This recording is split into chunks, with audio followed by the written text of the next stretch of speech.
안녕하세요. 사연 읽어주는 남녀입니다. 오늘도 와주셔서 감사합니다. 그럼 오늘의 사연 시작하겠습니다. 안녕하세요. 저는 50대 후반의 남성입니다. 얼마 전 TV를 보다가 그런 얘기를 봤어요. 한 100년 전쯤에는 동네에 버릇없고 말 안 듣는 말썽꾸러기 아이가 있으면 온 동네 어른들이 다 혼냈다고 하더라고요. 남의 집 장독 깨고 작물 뽑아먹고 부모 말 안 들으면 그의 부모가 직접 동네 사람들한테 혼내달라고 했다는 것이었죠. 그래도 말을 안 들으면 동네 뒷산에서 볼기짝을 때렸다고 하더라고요. 요즘 같으면 큰일 날 일입니다. 동네 어른들이 단체로 경찰서에 고발당할 일이죠. 그러나 그때 기준으로 생각하면 결과가 어땠을지 궁금해집니다. 호되게 망신을 당한 아이는 그 이후로 장난을 덜 쳤을까요? 물론 모르는 일이긴 하죠. 더 엇나갈 수도 있고 아니면 효과를 봤을 수도 있겠고요. 그리고 씁쓸하게도 제 자식들을 생각하면 어렸을 때 그렇게라도 해서 버릇을 잡았어야 했나 그런 생각이 듭니다. 혼자가 힘들면 주변 도움을 청해서라도 가정을 바로 세웠어야 했다는 후회가 들어요. 전 폭력을 쓰는 엄한 아버지 밑에서 자랐기 때문에 자식을 낳으면 정 혼내지 않고 모르는 건 가르쳐 가면서 자상한 아버지로 살 생각이었습니다. 그런데 사람 일이라는 게 뜻대로 안 되더라고요. 온 마을 사람들이 한 아이를 키우기 위해 나서야 했던 것처럼 저 혼자서는 영양이 안 되는 일이었을지도 모릅니다. 저희 아버지는 구두쇠에 다혈질이셨어요. 국민학교 다니는 것도 눈치를 봐야 했고 돈 한 푼 얻어내기 위해서 맞을 각오를 해야 했죠. 전 어릴 때 우리 집이 찢어지게 가난한 줄 알았는데 그거 보니 그것도 아니었습니다. 아버지는 그저 아끼고 또 아끼는 것만 아시는 분이었죠. 본인 술 드시는 일에는 그렇게 돈을 잘 쓰셨으면서 집안 식구들 먹고 사는 일에는 관심이 없었어요. 형들보다 마르고 마음도 약했던 저는 유독 아버지한테 많이 혼나면서 컸습니다. 학교에 돈을 가져가야 하는 날이면 며칠 전부터 밤에 잠이 안 올 정도였어요. 어머니도 별반 도움이 되지 않았습니다. 저랑 성격이 비슷한 어머니는 아버지를 무서워하고 앞에서 벌벌 떠느라 정신이 없으셨죠. 형들한테 치이고 아버지한테 혼나면서 고등학교 간신히 졸업한 후에는 도망치듯 집을 나왔습니다. 나오자마자 배운 게 구두 만드는 기술이었어요. 제 첫 직장이 구두 장인의 회사였습니다. 5, 6년 동안 배운 기술로 전 독립을 했고 장사 수완이 좋았던 저는 명동에 제 가게를 열어 소위 대박을 냈죠. 공장까지 직접 운영하게 되면서 30대의 젊은 나이에 큰 돈을 벌게 되었습니다. 저는 결혼을 20대 중반에 일찍 한 편이었고 30대 초반에 아들 둘이 있었어요. 연년생으로 낳았는데 애들이 어렸을 때는 참 착하고 예뻤죠. 전 크면서 제가 겪은 것들을 아이들이 경험하는 게 싫었습니다. 아버지 눈치 보면서 아주 힘들게 컸기 때문에 제가 능력만 되면 제 아이들만큼은 넉넉하고 여유롭게 키우고 싶었죠. 처음 결혼할 땐 별 볼 일 없었지만 점점 살림이 펴지면서 아이들이 원하는 건 그때그때 해줄 수 있는 형편이 되었어요. 그러다 나중에는 아주 풍족하고 넘치게 지원해줄 수 있게 됐고요. 어렸을 때는 장난감부터 해서 조금 커서는 교육비까지 필요한 건 한치의 고민도 없이 해주었습니다. 경수야 경우야, 아이 너희들은 공부만 해. 아빠가 갖고 싶은 거 다 사줄게. 아이 당신도 필요한 거 있으면 나한테 그때그때 말해요. 아내는 처음엔 말 꺼내기를 어려워하더라고요. 그 사람은 저보다 더 찢어지게 가난하게 살았기 때문에 돈 쓰는 걸 잘 못했습니다.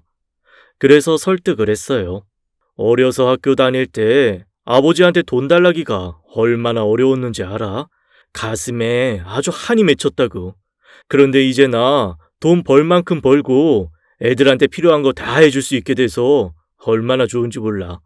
책 사야 되면 말하고 컴퓨터도 필요하면 사는 거고 유학도 보낼 수 있으면 보내야지. 이러라고 돈 버는 거 아니겠어? 아내도 처음에는 주저했지만 나중에는 별말 안 하더라고요. 제 소원대로 아이들은 부족함 없이 자랐어요. 어려서부터 큰 집에 살면서 방도 큼지막한 거 하나씩 내주고 책상 침대도 최고급 가구로 꽉꽉 채워줬죠. 학용품도 아내가 어디서 최고 좋은 걸로 사주곤 했어요. 아이들은 제가 사업해서 번 돈으로 빵빵하게 지원받아가며 학교를 다녔습니다. 아내도 그런 생활에 서서히 적응해갔죠. 돈의 힘이라는 게 꽤 세더라고요. 아내의 친정은 심각하게 가난했던 것으로 알고 있습니다. 목구멍이 포도청이라는 말을 실감하게 살았대요. 장인 장모 두 분 다 아프셔서 집안에 돈 벌어오는 사람이 없었다고 했죠. 하루하루 뭘 먹어야 되나 그런 고민하면서 사는 집안이었습니다. 큰딸이었던 아내가 간신히 학교 졸업하고 공장에 다니기 시작하고 나서야 새끼를 다 챙기기 시작했다고 들었어요. 저와 결혼할 때도 여전히 처갓집 사정은 나아질 기미가 안 보였고요. 결혼 전에 아내는 아예 저한테 이렇게 말했죠. 수범 씨, 내가 결혼하면 우리 식구들이 손가락 빨게 생겼어. 결혼해도 친정에 생활비를 좀 드려야 할 것 같아. 안 그러면 동생들도 굶고 학교도 못 다녀. 염치 없지만 부탁 좀 할게. 아버님은 평생 약 드셔야 하고 어머님도 허리 아프신데 어쩔 수 없잖아. 내가 지원해 드릴게. 그런 걱정 마. 면목이 없다. 생활비 드리는 거 언제까지 해야 할지 나도 모르겠어. 고맙고 미안해, 자기야. 전 아내를 사랑했기에 망설임이 없었습니다. 처가의 생활비 지원을 하기로 약속하고 결혼을 했어요. 결혼할 때는 사업을 시작하기 전이었어요.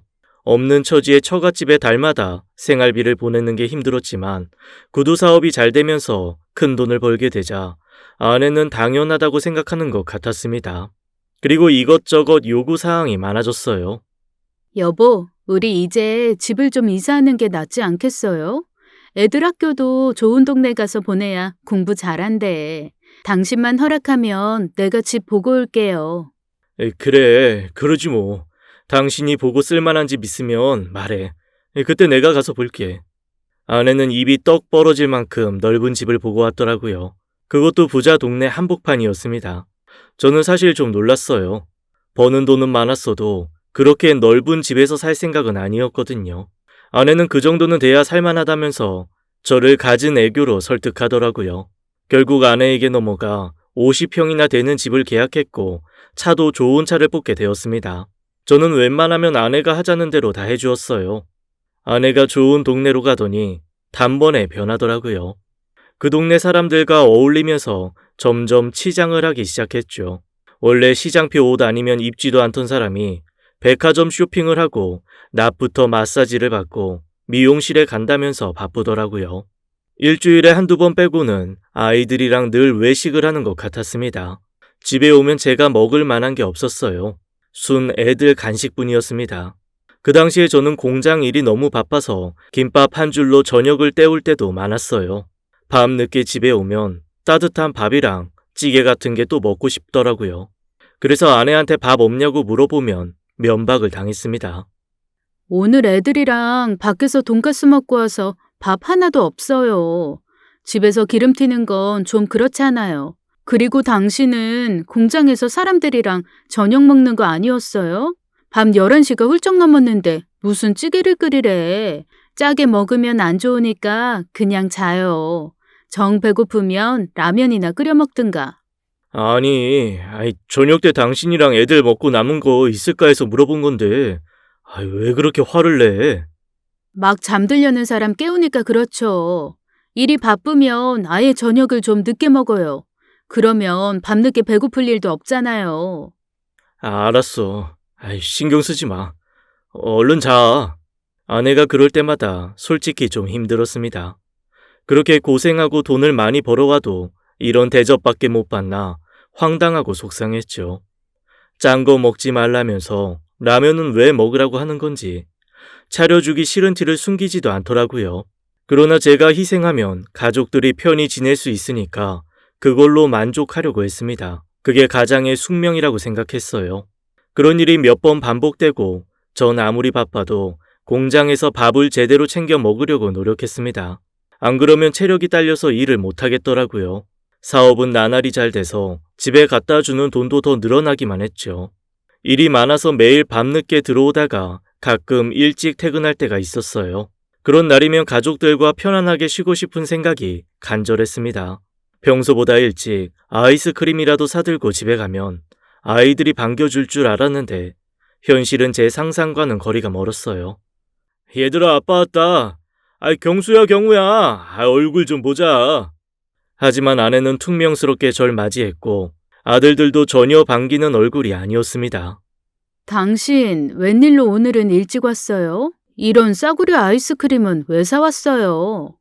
싸구려라니. 다 맛있는 거야. 하나씩 먹자. 경수야, 경우야. 공부하고 있었어? 그럼 공부하지 뭐해요. 숙제 많아서 들어가 볼게요. 숙제가 많아? 그래도 아이스크림 하나씩 먹고 해. 아빠 오랜만에 일찍 왔잖아. 나와서 같이 먹자. 아빠, 나 이런 거 안 먹어. 에이, 다 맛없는 거. 자식들은 인사만 겨우 하고 방 안으로 들어가더라고요. 한 녀석은 숙제한다. 한 녀석은 컴퓨터 게임한다고 절 거들떠 보지도 않았습니다.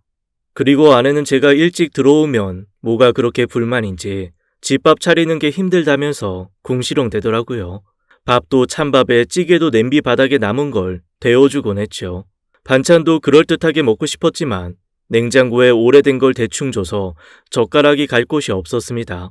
한 달 생활비라고 갖다 주는 얼마인데 이런 대접을 받나 싶었지만 애들 앞에서 큰 소리 치고 싶지 않아 넘어간 적이 한두 번이 아니었어요. 자식들한테도 많이도 서운했죠. 그래도 한 번씩 다 큰 녀석들이 저한테 웃으면서 다가올 때가 있었어요. 아빠, 나 갖고 싶은 게 있는데 사줄 수 있어? 이 녀석아, 네가 지금 없는 게 뭐가 있어. 또 뭐가 갖고 싶은데, 말이라도 들어보자. 사줄지 말지는 들어보고 결정할게. 에이, 사주실 거잖아요. 큰 애고 둘째고 저한테 먼저 말을 걸 때면 무조건 목적이 하나씩 있었습니다. 사실 저희 애들은 없는 게 없었어요. 근데 녀석들 욕심이 끝이 없더라고요. 게임기도 있는 걸 하나 더 사달라고 하더라고요. 형제끼리 같이 쓰면 되는데 그것조차 싫다는 거였죠. 어떻게 같이 써요? 경호가 할 때 저도 하고 싶을 때도 있는데 이왕이면 하나씩 갖고 있는 게 좋죠. 아빠, 그건 형 말이 맞아. 형이 날 얼마나 때리는 줄 알아? 집에 있는 건 무조건 자기부터 써야 한다고 우겨. 진짜 형 같은 건 없었으면 좋겠어. 왜 형 같은 아들을 낳아서 날 고생시키냐고. 그러니까 사줘. 사줘. 이 자식이, 너 말 다 했어? 어디 형 앞에서 까불어? 또 한 번 말해봐. 내가 널 때리는 게 뭐 잘못됐냐? 동생이 감히 형한테 대드니까 그렇지. 형이 잘하는 게 뭐가 있어? 중학생이면 다야? 공부도 나보다 못하는 게? 제가 봤을 땐 아들 둘 다 거기서 거기였습니다. 얼마나 이기적으로 컸는지 제가 기대한 것과는 달리 형제 간의 우애라고는 찾아볼 수도 없었죠. 한숨이 나왔습니다. 제가 어렸을 때는 없는 살림에 형제가 빵 한 조각이라도 나눠 먹으려고 했는데 저희 때랑은 너무 다르더라고요. 그러나 지금은 시대도 바뀌었고 요즘 애들 다 그런다고 하니 저도 그냥 이해하자 넘어갔습니다.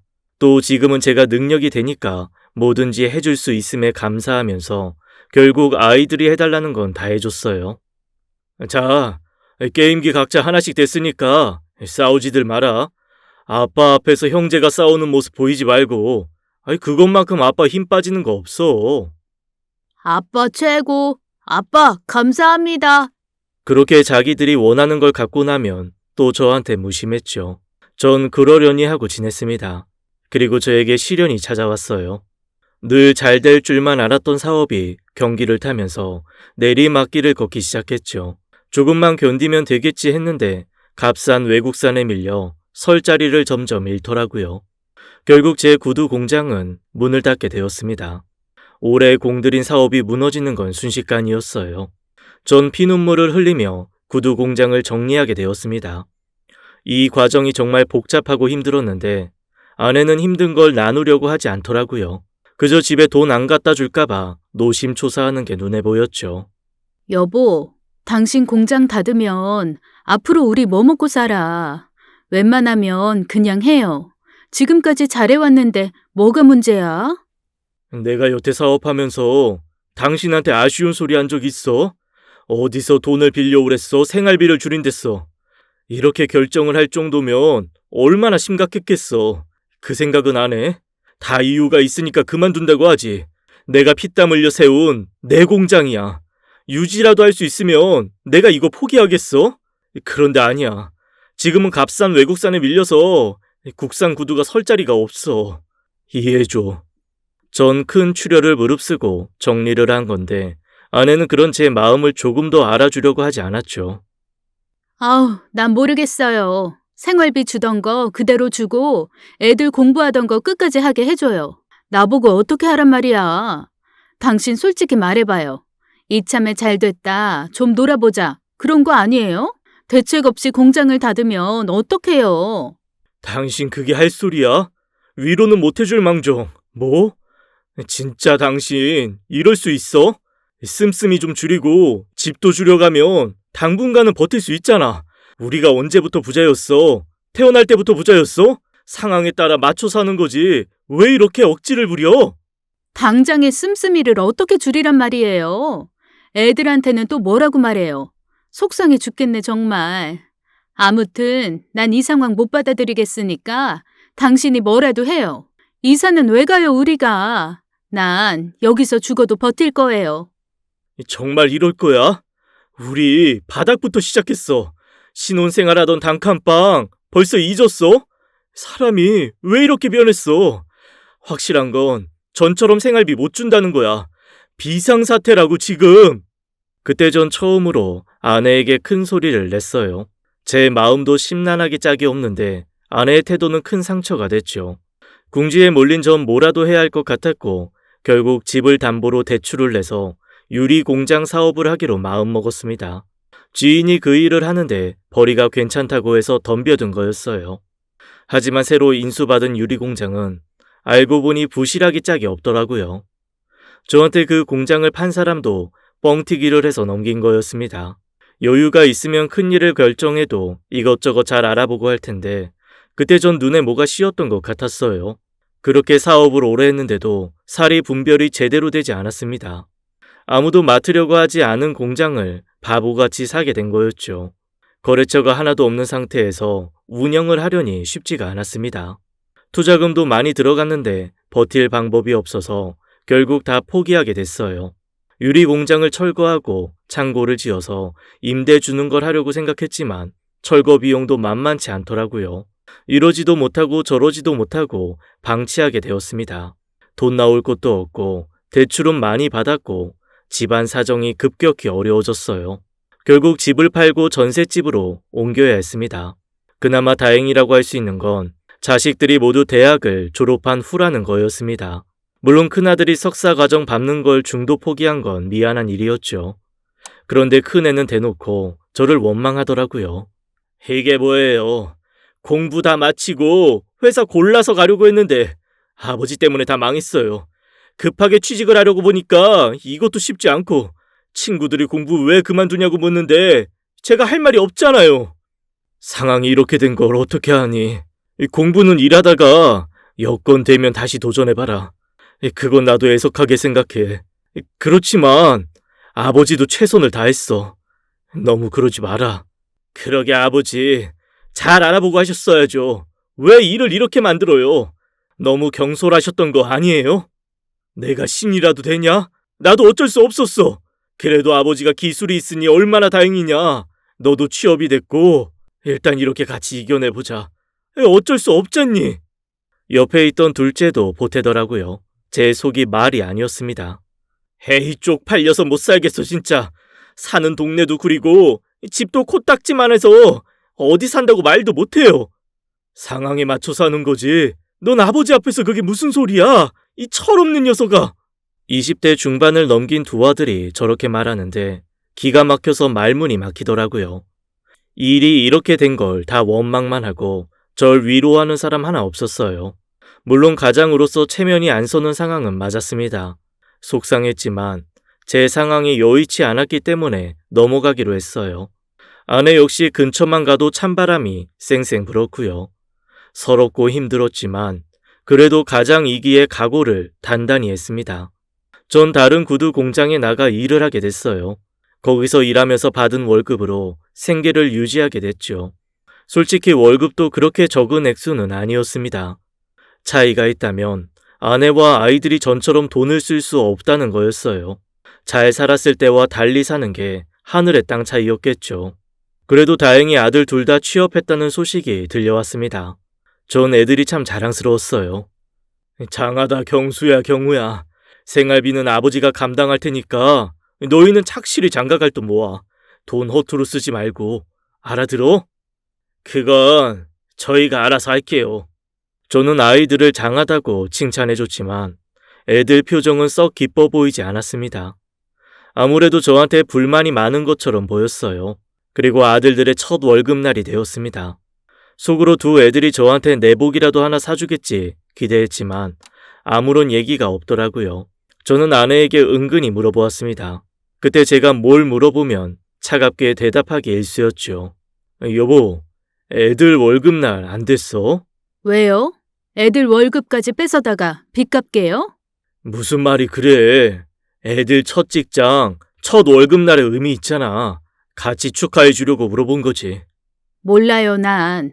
애들 월급은 지들이 알아서 하겠죠. 쥐꼬리만한 월급 갖고 뭘 하겠어요. 그리고 말이 나왔으니까 말인데 걔들이 그 월급으로 무슨 장가갈 돈을 모아요? 당신 진짜 너무한 거 아니에요? 뭐가 너무해.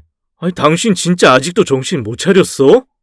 당신 정말 돈 나올 데 없어요? 최후에 쓰려고 어디 꽁꽁 숨겨둔 땅이나 재산 그런 거 없냐고요. 있죠? 사실은 있죠? 그거 나중에 풀지 말고 지금 좀 씁시다. 아주 숨이 막혀 죽겠어요. 지금 무슨 소리 하는 거야? 아니, 상황 다 알고도 이래? 나한테 숨겨둔 돈이 어디 있어? 이 나이에 공장 다니면서 그 월급 받는 건 뭐 쉬운 줄 알아? 부족하면 당신이 좀 나가서 벌면 되잖아. 내가 이 나이에 어디 가서 뭘 벌어요? 당신 사업 망하더니 그릇도 참 작아졌네요. 애들 코 묻은 돈이나 탐내고. 경수 경우 앞에서 월급 얘기 꺼내지도 말아요. 당신 때문에 공부하는 거 다 접고 얼마나 힘들겠어요. 둘 다 남의 밑에서 일하게 됐다고 얼마나 속상해하는 줄 알아요? 남의 밑에서 일하는 게 뭐 대수야? 나도 처음부터 남의 밑에서 일했어. 그리고 사업 망한 게 내가 원해서 그렇게 된 거야? 잘 하려다가 그렇게 된 거 아니냐고. 그동안 내 덕에 잘 먹고 잘 살지 않았어? 돈 없다고 왜 이렇게들 야단이야? 우리가 집이 없어 먹을 식량이 없어. 도대체가 왜 만족을 몰라? 정말 살고 싶지 않았습니다. 나긋나긋하던 아내는 돈만 밝히는 괴물이 되어 있었어요. 결국 아이들 첫 월급날 전 아무것도 받지 못하고 혼자 소주잔만 기울였습니다. 공장에 나가보면 제 또래의 사람들은 공부 마친 자식들이 효도한다고 자랑이 늘어지더라고요. 저는 씁쓸하기만 했죠. 또 아내는 저만 보면 짜증을 부리고 면박을 주더라고요. 당신은 정말 집안일은 하나도 몰라. 아니 지금 현관문이 지금 주저앉아서 고장이 났는데 그거 하나 못 고쳐요? 저런 철문은 쉽게 못 고쳐. 두세 시간 있으면 사람 온다잖아. 아유, 왜 그렇게 사람을 보채. 그리고 내가 연장 쓰다가 손 다치면 구두 일은 어떻게 하라고. 뭐 하나 제대로 할 줄 아는 게 없어. 아유, 속 터져. 아내는 사사건건 절 못 잡아먹어서 안달리더라고요. 그러던 어느 날 아내는 자신도 일을 시작하겠다면서 면접을 보고 왔다고 했습니다. 보험 판매 일이라고 했어요. 참 어려운 일이라고 알고 있는데 아내가 잘할 수 있을지 걱정도 되고 한편으로는 아내가 달라졌나 싶은 생각도 들었습니다. 그 뒤로 아내는 밤늦도록 보험을 팔러 다니더라고요. 그런데 이상하게 점점 화장이 나 옷차림이 화려해졌어요. 저한테는 말도 안 붙였죠. 돈 번다니 더 바쁠 것 같기도 하고 말 섞으면 또 다툴 것 같아 제가 밥 해 먹으면서 공장을 다녔습니다. 아내를 보면 저한테 정이 떨어진 사람 같아서 늘 마음이 불편했어요. 아내와 아이들 모두 회사에 다니고 각자 생활에 충실할 뿐 가족으로서 어떤 것도 함께 하지 않았습니다. 애들도 바빠서 집에는 늦게 들어오기 일쑤였고요. 이해는 했지만 속이 상했습니다. 저도 나이가 들어가고 일이 힘에 부치는데 집에서는 어떤 위안도 얻을 수 없었어요. 그리고 제 생일이 다가왔죠. 아무도 제 생일을 아는 채 하지 않았습니다. 가족들한테 은근슬쩍 물었어요. 여보, 오늘 저녁에 밖에서 밥 한 끼 먹을까? 안 돼요. 중요한 고객이랑 약속 있어요. 오늘 많이 늦을 거야. 갑자기 왜 그래요? 경수야, 경우야. 오늘 저녁에 늦니? 애들도 당연히 늦게 들어온다고 하더라고요. 바빠서 그런가 보다 하고 서운한 티를 내지 않았습니다. 그날 전 평소와 다름없이 공장에 출근했어요. 공장에서 점심에 미역국이 나왔습니다. 그걸 떠먹는데 너무 서글프더라고요. 내가 지금까지 뭘 위해 이렇게 살았나? 내 인생은 뭔가? 그런 생각이 저절로 들었습니다. 땅이 꺼지게 한숨이 나오더라고요. 그날 밤 퇴근했는데도 아무도 집에 없었습니다. 전 일찍 잠이 들었다가 화장실에 가고 싶어 잠이 깼어요. 주방에서 가족들 목소리가 들리더라고요. 전 반가운 마음에 주방으로 가려다가 멈칫했습니다. 대화 내용을 들어보니 제가 낄 자리가 아니었어요. 아버지 오늘 생신이시잖아. 근데 나 일부러 모른 척했어. 짜증나게 저녁같이 먹자고 하잖아. 누구 때문에 내가 이렇게 고생하는데 아버지는 진짜 양심도 없나 봐. 형, 내가 오늘 팀장한테 얼마나 깨졌는 줄 알아? 진짜 사는 거 재미없어 죽겠어. 아니 내가 이렇게 살 줄은 꿈에도 생각 못했어. 이게 다 아빠 때문이야. 너희들만 그런 줄 아니? 난 더해. 보험 계약하기 전까지 고객들한테 얼마나 굽실대는 줄 알아? 간이고 쓸개고 다 빼준다고. 너네 아빠는 이런 걸 아는지 모르는지 그저 공장에 들어박혀서 구두만 만지면 단 줄 알지. 아니 일은 왜 그렇게 만들어서 우릴 이렇게 힘들게 해? 그러면서 미역국은 또 얻어먹고 싶은가 보지? 엄마가 아버지한테 다시 사업 좀 일으키라고 하면 안 돼? 나 진짜 구질구질해서 이렇게 못 살겠어. 옛날 내 친구들 하나도 못 만나. 우리 집 망한 거 고소하게 생각한다고. 너네 아버지 이제 이빨 빠진 호랑이야. 지금 다시 일어서긴 뭘 일어서 너희들도 포기해. 돈 많은 집 딸이랑 만나서 결혼을 하든지 복권에 당첨이 되든지 그거 아니면 방법 없어. 진짜. 남들은 장가 갈 때 집이니 차니 대단하게들 해가는데 쥐뿔도 없는 내가 어떻게 장가를 가겠어. 진짜 아버지 잘못 만나 이게 무슨 고생이야. 눈물이 왈칵 쏟아졌습니다. 가슴에 비수가 날아와 수없이 꽂혔어요. 제가 그동안 김밥 하나로 저녁을 때우면서 뼈 빠지게 일한 걸 아내와 아이들은 전혀 고마워하지 않고 있었습니다. 제 고생은 그저 당연한 거였고 지금 자기들 상황만 힘들다는 거였어요. 제가 꼬박꼬박 출퇴근하면서 공장 일하는 게 마치 사업하기 싫어서 게으름 피고 있는 것처럼 보이는 것 같았습니다. 인생의 후회가 밀려왔죠. 아들들 어렸을 때 해달라는 거 다 해주고 처갓집에 생활비 들여가며 아내 하고 싶은 거 다 해줬던 지난 날들이 떠올랐습니다. 그때 제가 아내한테 주었던 생활비는 지금의 10배도 넘었던 것 같아요. 그 돈 조금이라도 모아뒀으면 자기들이 이렇게 고생은 안 할 텐데 그 생각은 안 하는 것 같았죠. 지금 하고 싶은 거 못한다고 절 원망하는 소리를 들으니 살고 싶지가 않았어요. 전 가족들이 모두 방으로 돌아갈 때까지 기다리다가 화장실에 갔어요. 보니까 자기들끼리 치킨을 시켜서 먹었더라고요. 식탁 위엔 빈 뼈다귀만 수북했습니다. 정말 비참했어요. 전 화장실에서 소리 죽여 울었습니다. 그리고 다음 날 어김없이 전 출근을 했어요. 평소보다 일찍 공장에 나와 있는데 옆자리 박 씨가 묻더라고요. 왜 이렇게 기운이 없어? 무슨 일 있어? 그냥 살기가 힘드네. 뭐 왜 사는가 싶어. 허무하고. 다 힘들지 뭐. 그래도 처자식 보면서 사는 거잖아. 안 그래?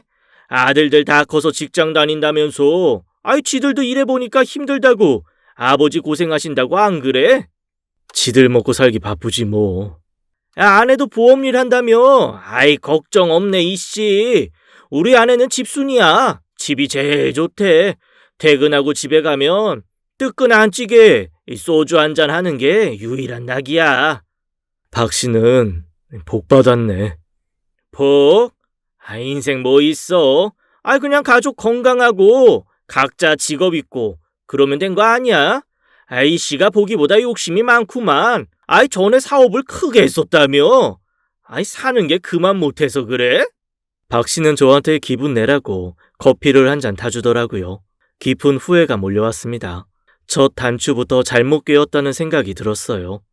가족들한테 해달라는 거 다 해주고 없는 것까지 다 퍼줬는데 왜 지금 이 모양 이 꼴로 비참한지 이해할 수 없었습니다. 다 잊자 싶어 억지로 일에 집중하려고 했지만 그만 사고가 나고 말았어요. 딴 생각을 하다가 손을 다치고 말았죠. 꽤 큰 사고였어요. 그리고 전 일을 그만두게 되었어요. 엎친 데 덮친 격이었습니다. 돈도 못 벌어오자 아내와 자식들은 절 거들떠 보지도 않았어요. 짐이 되는 것 같아서 괴롭기만 했습니다. 이건 가족이 아니라 남보다 못했어요. 게다가 다친 손에 수술비까지 많이 들어갔습니다. 그건 다행히 보험으로 처리할 수 있었어요. 그러던 어느 날 아들 둘이 제게 와서 말을 걸더라고요. 아버지, 사업 다시 해볼 생각 없어요? 저한테 사업 자금 마련할 방법 있어요. 그러냐? 아니 너희들이 알아서 해. 아버지가 지금 뭘 할 수 있겠니? 그러지 마시고요. 아버진 사업을 크게 했던 경험 있잖아요. 손이 그렇게 돼서 구도 만드는 일은 못하실 거고 옛날 경험 살려서 차분하게 시작해보면 나쁘지 않을 것도 같은데 긍정적으로 생각해보세요. 그래 아빠. 형이랑 내가 사업 자금 어떻게든 좀 마련해 볼 테니까 아빠 다시 사업해. 우리가 밀어줄게. 저는 내심 놀랐습니다. 다쳐서 아무짝에도 쓸모없는 사람 취급할 줄 알았는데 이런 기회를 먼저 제안해 와서 어리둥절했어요. 당장 그날 오후 애들이 어딜 같이 가자고 하더라고요. 누구랑 만나기로 했다면서 방치해둔 유리공장 부지에 가자고 했습니다. 우리한테 귀인이에요. 그분이 오후에 유리공장 부지에 있는 창고에서 만나기로 했어요. 거기서 부지 보면서 의논하려고요. 누군지 잘 살펴봤어? 걱정 마세요. 저희도 사회생활에서 그 정도 안목은 다 키웠어요. 전 애들과 함께 유리공장 부지로 갔어요. 그런데 아무도 나와 있지 않았습니다. 큰애가 누군가와 통화를 하더니 저보고 창고에 들어가 있으라고 하더라고요. 아버지, 창고 안에 들어가 계세요. 서 있기도 힘드시잖아요, 지금. 저는 손을 다친 뒤로 기력이 많이 약해져 있었기 때문에 경수가 말한 대로 창고에 들어갔습니다. 의자를 찾아 두리번거리는데 잘 안 보였어요. 밝은 데 있다가 어두운 데 들어가니 적응이 안 되더라고요. 더듬거리며 의자를 찾고 있는데 뒤에서 엄청나게 큰 소리가 들렸어요. 창고의 문이 순식간에 닫히더니 밖에서 쇠사슬을 두르는 소리가 들려왔습니다. 경수야, 경우야. 아버지 여기 있어. 아버지 여기 있다고. 그러나 곧 자물쇠를 잠그는 소리까지 들렸어요. 저는 죽어라 문을 두드렸지만 결국 문은 굳게 닫히고 말았습니다. 밖에 있는 아들들이 하는 얘기에 전 넋이 나가버렸어요. 아빠는 여기서 좀 쉬고 있어. 우리가 행방불명 신고할 거니까 여기에 잠깐만 있어주면 돼. 그게 무슨 소리야? 날 행방불명으로 신고한다니. 너희들 제정신이야? 당장 꺼내다오. 당장! 아버지 가만히 좀 계세요. 저희 다시 일어서야죠. 언제까지 아버지 때문에 이렇게 살아요? 일 조금 꾸며서 사망보험금만 타면 되니까 여기서 조용히 기다리세요. 전 그 자리에 주저앉고 말았습니다. 제가 행방불명이 돼 죽은 걸로 해서 사망보험금을 타겠다는 게 아들들의 계획이었어요. 전 있는 힘을 다 짜내서 문을 열라고 소리쳤죠. 꺼내줘 이것들아. 나 아직 죽지 않았어. 사지 육신 멀쩡한 아버지를 죽은 걸로 해서 돈을 타먹는다고? 너희 이 벌을 다 어떻게 받으려고? 당장 문 열지 못해? 이 방법 아니면 뭐가 있어요? 아버지 지금 일도 못하시고 그 몸을 해갖고 무슨 사업을 해요? 아무튼 이 방법밖에 없어요. 저희도 고민 많이 한 거라고요. 저는 서둘러 핸드폰을 찾아보았습니다. 아차 싶었어요. 차에서 내릴 때 막내가 할 게 있다면서 저한테 핸드폰을 달라고 하더라고요. 그때 아무 생각 없이 줬던 게 기억이 났습니다. 경수, 경우가 얘기를 나누면서 창고에서 멀어져 가는 소리가 들려왔어요. 전 미친 듯이 문을 두드렸지만 소용없었죠. 충격 속에 애들이 탄 차가 멀어지는 소리를 들었습니다. 그렇게 전 창고에 갇히고 말았어요. 이곳은 아주 외진 곳이어서 지나다니는 차도 없고 사람도 없었습니다. 꼼짝없이 갇힌 신세였어요. 창고 안에는 기본적인 몇 가지 생필품과 먹을 것이 있었습니다.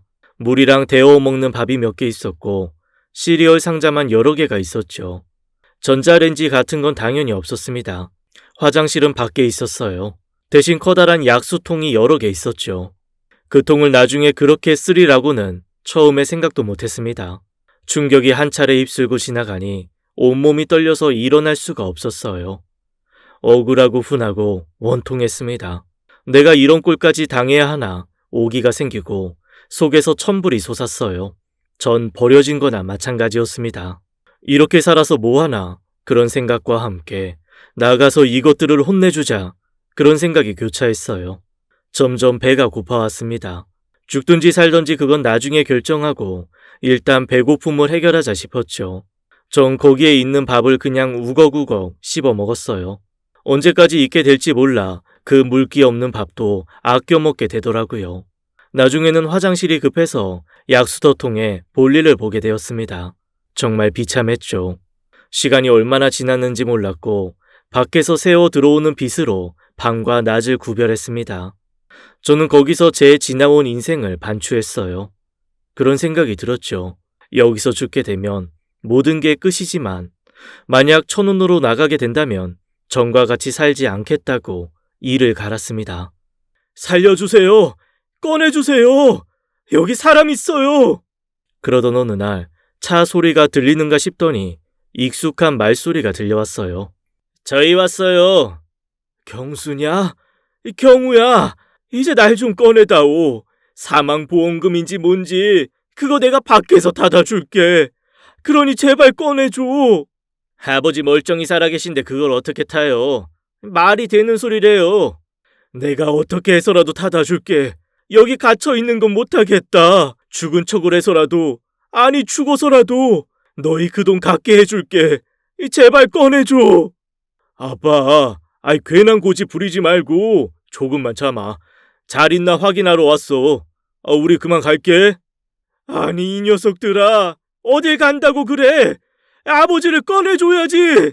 아들들은 그렇게 왔다가 매정하게 떠났습니다. 처음엔 일주일에 한 번씩 오더니 점점 창고에 찾아오지 않았어요. 결국 2달이 지났고 그동안 아내는 얼굴도 비추지 않았습니다. 한편으로 걱정도 되더라고요. 아들들이 아내까지 저처럼 어디에 가둔 건 아닐까 걱정이 되었습니다. 그리고 식량이 다 떨어져 갔어요. 창고를 뒤졌더니 아주 옛날에 버려진 믹스 커피가 3개 정도 나왔어요. 그걸 조금씩 먹으면서 간신히 버텼습니다. 워낙 외진 곳이라 지나가는 사람도 없어서 도움을 청할 수가 없었어요. 식량도 다 떨어져 가고 이러다 정말 죽겠구나 싶었습니다. 창고 안에 둔 약수터 통에도 배설물이 넘쳤죠. 그러던 어느 날 밤 기적 같은 일이 일어났습니다. 귀진 맥진에서 누워 있는데 누가 지나가는 소리가 들렸어요. 처음엔 바람 소리인가 했는데 아니었습니다. 분명 사람의 인기척이었어요. 전 미친 듯이 문에 매달려 흔들고 소리쳤죠. 이번 기회가 아니면 탈출을 못할 것 같다는 생각이 강하게 들었어요. 여기 사람 있어요. 이 창고 안에 사람 살려요.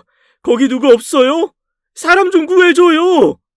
갑자기 발소리가 멈추더니 문을 두드리는 소리가 들려왔습니다. 거기 안에 귀신이요? 사람이요? 사람입니다. 사지 육신 멀쩡한 사람이에요. 제발 저 좀 살려주세요. 2달째 갇혀 있어요. 절 꺼내주시면 이 은혜 절대로 잊지 않겠습니다. 아니 이런 곳에 왜 갇혀 있어요? 아이 잠깐만 기다려보세요. 이 큰 자물쇠로 어떻게 푼다? 기다려보요. 결국 그 남자는 큰 바위로 자물쇠를 부수기 시작했습니다. 얼마나 큰 자물쇠인지 몰라도 몇 시간이 지나도 자물쇠는 부셔지지 않았어요. 밖에 있는 남자는 힘이 빠져 잠깐 밥을 먹고 오겠다고 하더니 몇 시간 동안 나타나지 않았죠. 자기도 거리 생활을 오래 해서 힘이 없다고 하더라고요. 전 알겠다고 밥 먹고 오라고 하고는 조마조마한 심정으로 기다렸습니다. 그 남자가 다시 나타나지 않으면 끝장이었어요. 억만년 같은 시간이 지나고 그 남자의 목소리가 들려왔죠. 여보슈, 살아있어요? 네네, 오셨군요. 정말 고맙습니다. 돌로는 안 되겠어서 내가 연장을 좀 훔쳐왔어요. 잠깐만 기다려봐요. 그리고 한나절이나 더 애쓴 끝에 자물쇠는 부셔졌습니다. 전 일어설 힘도 없어 기어서 창고를 나왔어요. 나와보니 자물쇠를 열어준 남자의 행색도 말이 아니었습니다. 노숙자가 죽어가는 저를 구해준 거였어요. 이보슈, 아이 정신 차려요. 전 기절했다가 밤에 깨어났어요. 그 노숙자가 어디서 구했는지 죽을 갖고 왔더라고요. 전 죽을 한 입 먹고 바로 토했습니다. 너무 오래 굶어서 그곳조차 들어가지 않았어요. 물만 들이키다가 또 기절하기를 몇 번. 결국 며칠이 지나서야 정신을 차릴 수 있었습니다. 기운을 차렸을 때 처음 떠오른 장소는 경찰서였어요. 제 기구한 사정을 다 들은 노숙자는 혀를 끌끌 찼습니다. 세상에 그런 자식들이 어디 있느냐며 콩밥 먹어도 싸다고 욕을 하더라고요. 그 사람이 내뱉는 욕을 듣던 저는 마음을 달리 먹었죠. 아무리 그래도 차마 자식들 콩밥 먹일 수는 없었어요. 어떻게 할지는 조금 더 생각해 보기로 했습니다. 복수를 자식을 상대로 하려니 고민이 많이 되더라고요. 절 구해준 남자는 당장에 왜 신고 안 하냐고 난리였지만 전 때를 기다린다는 핑계를 대고 노숙자를 따라다니기로 했죠. 이리저리 아무데서나 자고 먹는 생활이 이어졌습니다. 그러다 정신을 차려보니 제가 서울 근교에 와 있다는 걸 깨달았어요. 문득 아내가 걱정이 되어 몰래 집 근처를 배회했습니다. 그리고 며칠 후 아내를 보게 되었어요. 고급차에서 내린 아내는 정장을 입은 어떤 남자와 집으로 들어가더라고요. 대문까지 나온 아들들이 그 남자를 깍듯하게 맞이했어요. 딱 봐도 돈 꽤나 있어 보이는 남자였습니다. 기가 찼습니다. 아무래도 남자가 생긴 게 틀림없구만. 짐승만도 못한 것들. 날 그렇게 가둬놓고 내 사망보험금으로 호의호식을 하려고 해? 게다가 돈 많은 남자까지 끌어들여서? 전 배신감에 치를 떨었어요. 그리고 모두가 집으로 들어간 후 우편함을 뒤졌어요.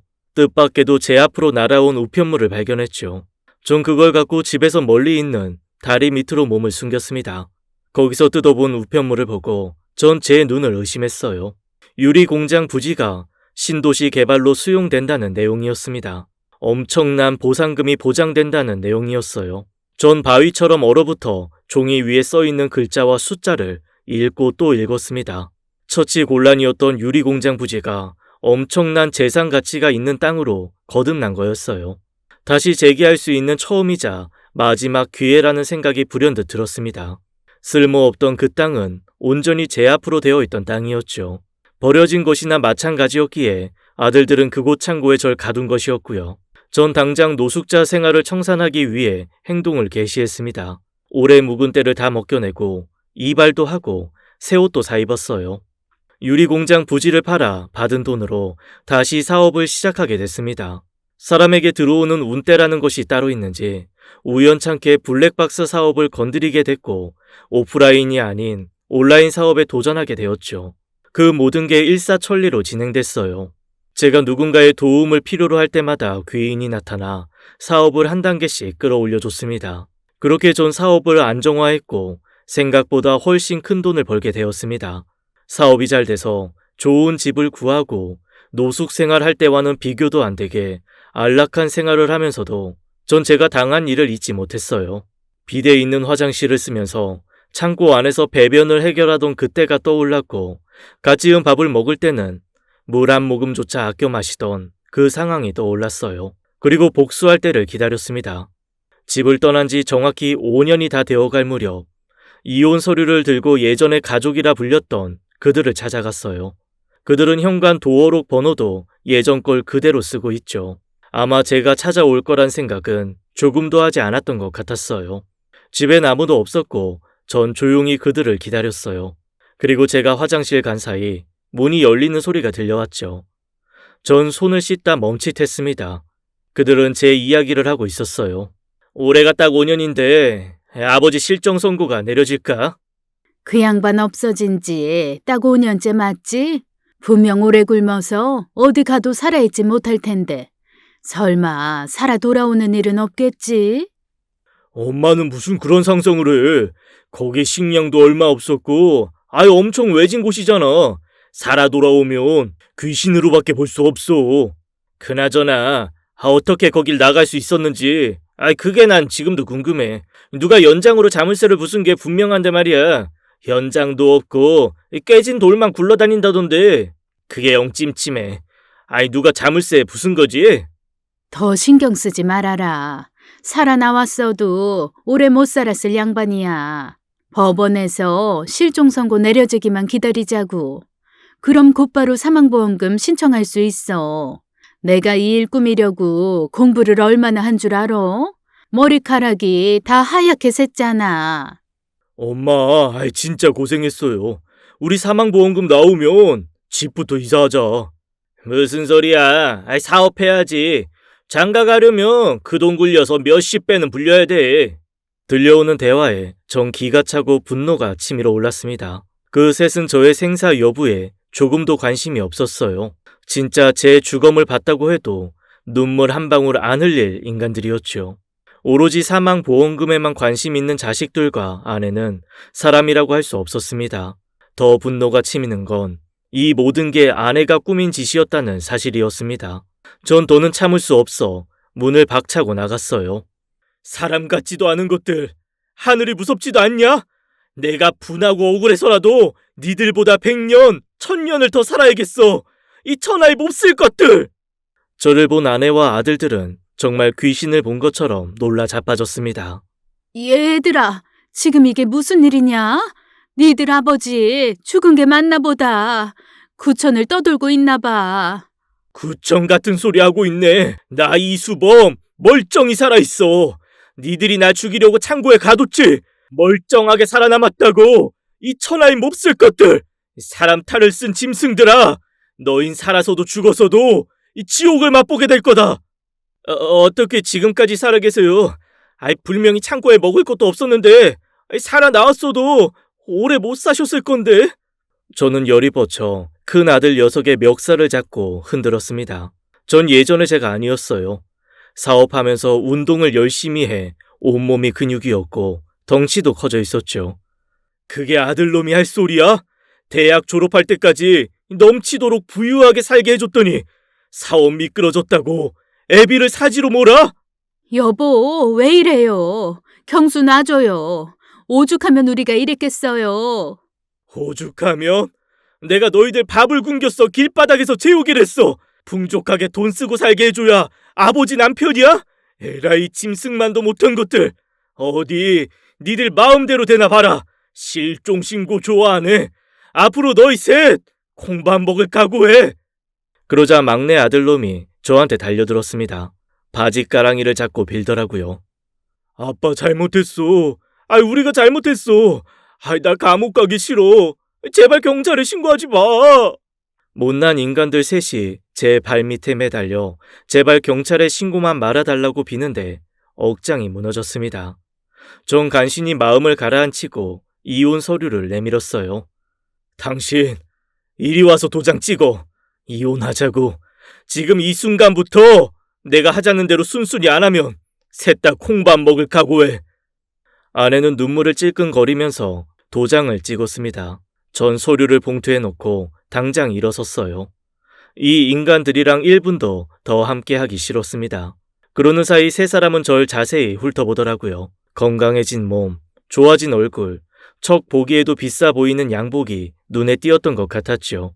아니나 다를까 경수가 저한테 물었습니다. 근데 아버지, 그동안 어디서 어떻게 지내셨어요? 이 양복 아버지 옛날에 좋아하시던 데서 맞춘 것 같은데 그런 큰 돈이 어디서 나셨어요? 이게 또 눈에 들어오냐? 하여간 돈만 밝히는 것들은 어쩔 수가 없어.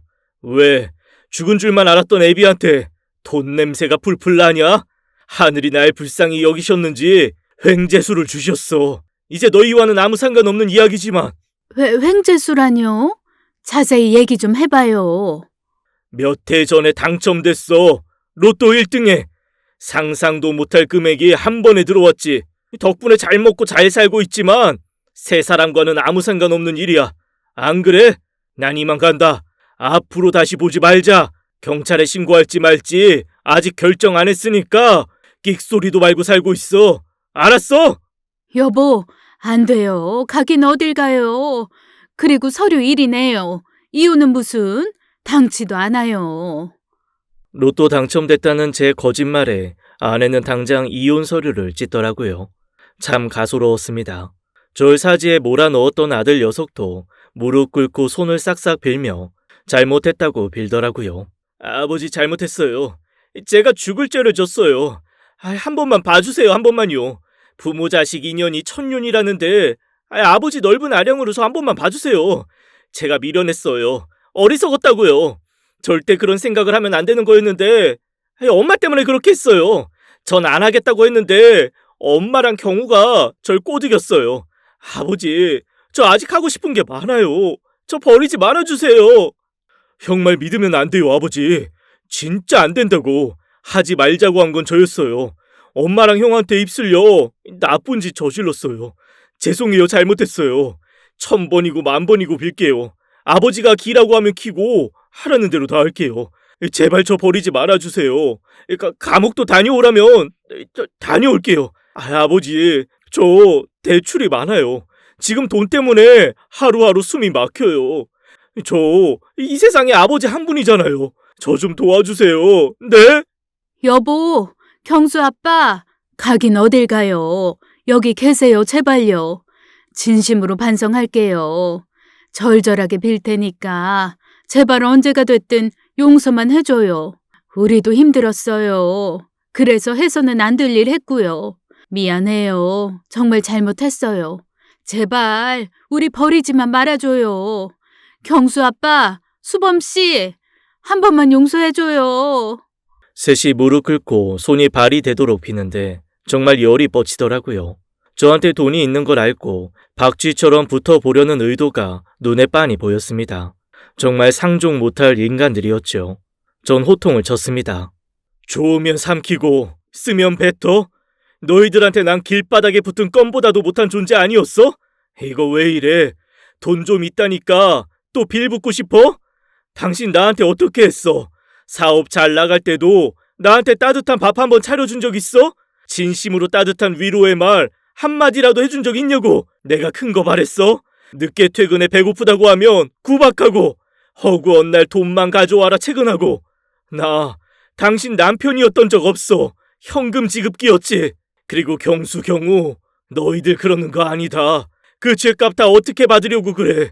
아버지, 너희 대학 졸업할 때까지 최선을 다했어. 세상에 좋다는 거 하나도 빠짐없이 다 해줬다고. 공부할 때 필요하다는 건 내 기억에 안 사준 거 하나도 없었어. 그런데 20살도 훌쩍 넘어 다 큰 놈들이 아버지 사업 망했다고 장가가기 글렀다고 원망하고 그것도 모자라 죽일 생각까지 해? 행방불명 좋아하네. 너희들이 그 창고에서 나 굶겨 죽이려고 했잖아. 꼼짝없이 죽을 줄 알았던 아버지가 나타나니까 뭐 귀신?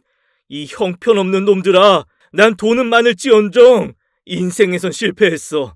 마누라고 자식 농사고 다 망했다고. 그래서 이제부터라도 그렇게 안 살 거다. 앞으로는 내 돈 너희한테 절대 안 뺏겨. 이거 나?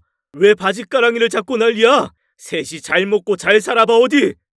전 놓아주지 않는 셋을 뿌리치고 집을 나왔습니다. 아내와 아들들은 거의 통곡을 하더라고요. 주차장까지 따라 나오면서 절 붙잡는데 동네 사람들이 다 쳐다봤죠.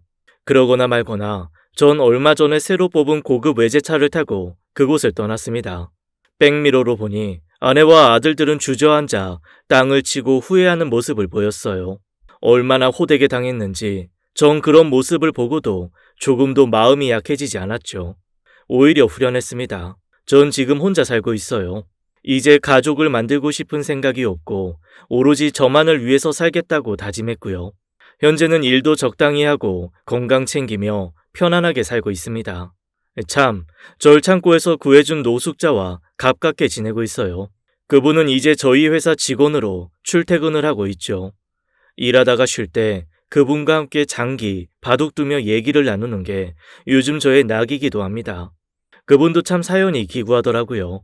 가족들이 모두 차 사고로 한날 한시에 세상을 떠나는 바람에 그 충격으로 노숙 생활을 하게 된 거였습니다. 지금은 전문가 도움을 받아 마음의 병도 치료하고 건강하게 생활하고 있어요. 제가 그런 일을 겪고 혼자 살면서 주변을 둘러보니까 곁에 있는 가족의 소중함을 모르는 분들이 많더라고요. 행복은 멀리 있는 게 아니라 가까운 곳에 있다는 진리를 이 사연을 듣는 분들도 잊지 않으셨으면 좋겠습니다. 긴 이야기 들어주셔서 감사합니다. 제 사연은 여기까지입니다. 지금까지 사연 읽어주는 남녀였습니다. 끝까지 함께 해주신 여러분 감사드리며 저는 다음 사연으로 돌아올게요.